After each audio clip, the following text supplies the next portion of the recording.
Ayan, nagpitas ako ng ilang ng dahon ng kamuti kasi pauugatin ko siya bago ko ilipat sa paso para dumami. Ayan, nilagay ko muna siya dyan sa may tubig. Kinain na ng mga yung tipaklong ba yun? Mga butas-butas.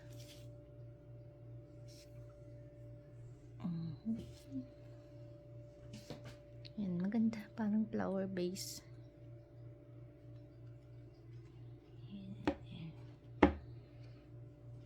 Pwede na siyang kainin sana, kaso pag kinain ko yan, hindi dadami.